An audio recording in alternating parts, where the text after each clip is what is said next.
నిన్నటి బడ్జెట్ ప్రభావంతో భారీ నష్టాలు చూసిన దేశీయ స్టాక్ మార్కెట్లు ఈరోజు స్వల్ప లాభాలతో ట్రేడింగ్ కొనసాగిస్తున్నాయి.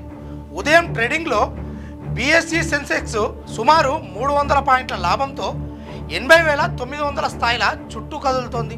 అలాగే ఎన్ఎస్ఈ నిఫ్టీ కూడా 50 నుంచి 60 పాయింట్ల లాభంతో 24,850 సమీపంలో ట్రేడ్ అవుతోంది.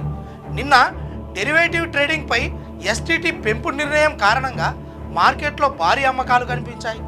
అయితే ఈరోజు ఆ ప్రభావం కొంత తగ్గడంతో పెట్టుబడిదారులు ఎంపిక చేసిన షేర్లలో కొనుగోలు చేస్తున్నారు.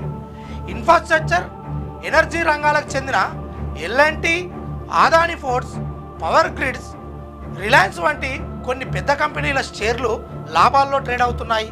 మొత్తంగా చూస్తే నిన్నటి పతనం తర్వాత ఈరోజు మార్కెట్ స్వల్ప రికవరీ బాటలో ఉన్నప్పటికీ అంతర్జాతీయ సంకేతాలు, బడ్జెట్ ప్రభావంపై స్పష్టత కోసం పెట్టుబడిదారులు ఇంకా జాగ్రత్తగా వ్యవహరిస్తున్నారు.